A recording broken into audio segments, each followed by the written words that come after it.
What's going on, guys? This is another video we're gonna drop on the advanced variation. Two lines that don't have any special names, just straight plain advanced variations. Starts off, E4, C6, D4, D5, E5, Bishop F5, and then after here, White goes ahead and pushes with a C4 push. And as we discussed previously in another video, we push E6 to close up the pawn chain. It's same thing, different day of the week. Push your two pawns, get the bishop outside, close it up. So from here, White's going to develop the knight, and we are going to pin the horsey to the king. It's like pin the tail on a donkey. Yeah. Now, White doesn't want to unpin with a horse, because if you take and it takes back, that bishop looks horrible. It's like it's an oversized pawn. Ain't going nowhere. So the only other option that we always talk about, you push the pawns. Test the black bishop's might. Is it gonna bounce, or is it gonna stabby? It's gonna capture. White's gonna recapture this pawn, and from here, black is going to develop its knight to E7, getting ready to castle.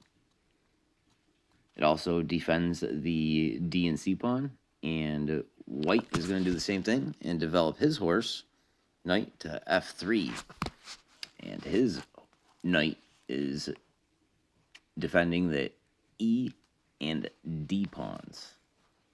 And believe it or not, the last move of this line is just closing everything up, pushing C5. It's very short, very simple. All you gotta do is remember that if they push a third pawn, the C pawn, just keep doing your thing. Close it up. And if they bring out a knight as opposed to other pieces, you pin it. And I will state that from this position right here, literally this position, every single possible move that's not a pawn move, that's not suiciding. So like,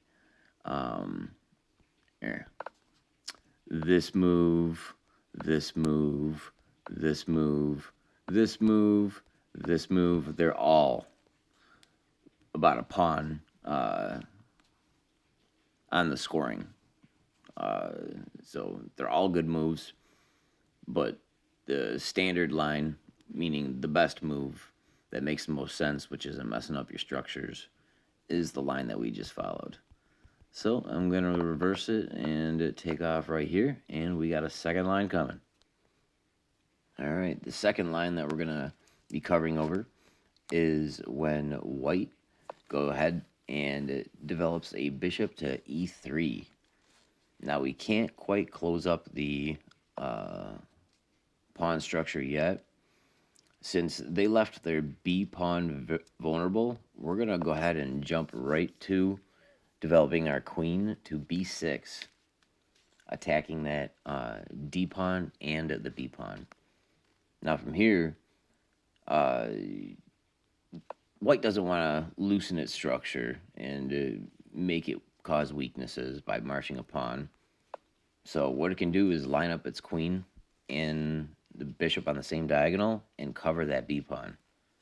So from here, we can go ahead and close the pawn structure now that our two main pieces that we're using to attack are developed.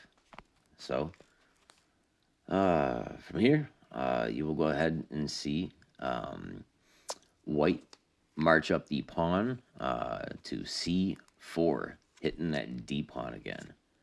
And we want to develop the knight, at least covering the C5 square. Even if White decides to march up the pawn before we can get our pawn up there.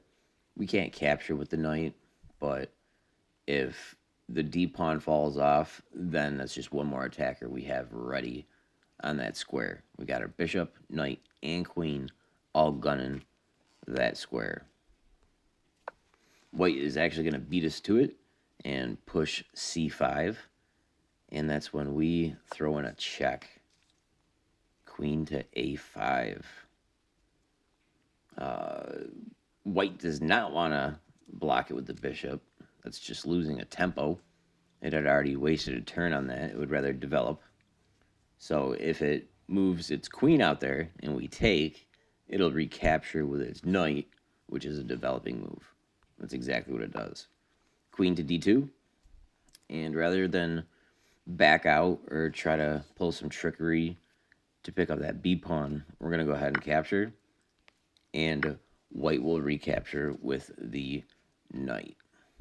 So we talked about earlier, there's two main pawn breaks in the Caro-Kann.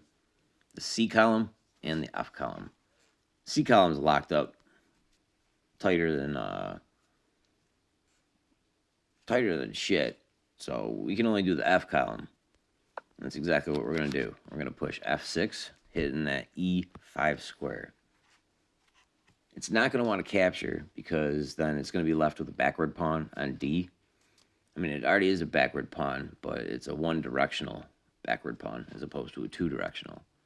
So it will back it up with the F pawn by pushing F4.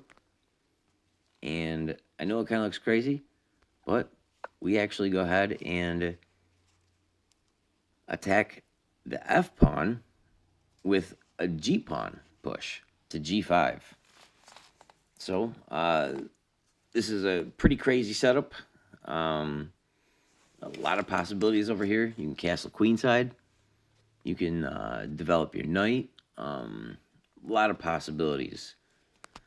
I'm just going to throw out an imaginary, I guess, a line here. Just what potentially could happen here. Let's say, for example, shit, I don't even know where to go. Let's say white castles. Actually, no. How about this? Yeah, sure. White castles. White castles. We go ahead and attack the F pawn. It recaptures with the bishop. Let's say that from there we develop our bishop on G7. It attacks our F pawn with its E pawn. We recapture with the knight as a developing move rather than, recapturing with the bishop. And we got two ugly bishops and a soldier. And then from there, white could, develop a knight. And from here, we could castle. And for a future idea, let's say white sets up a bishop.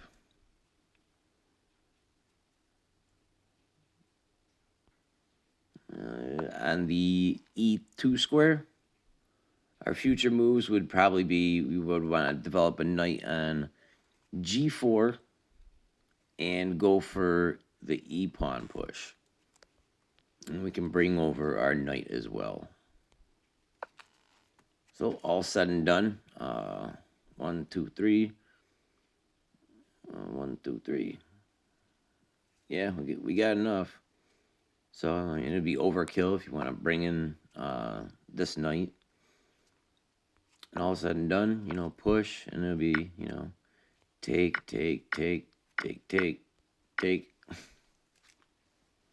Two minor pieces. So it's just one possibility of a line to go. Those are the last of what we have for just the straight advanced variations. And we're probably going to go into, oh boy, maybe some Maroxy variations next. I do know that we got two tails that we got to cover. So we'll figure it out, but we will catch you in the next episode. See you.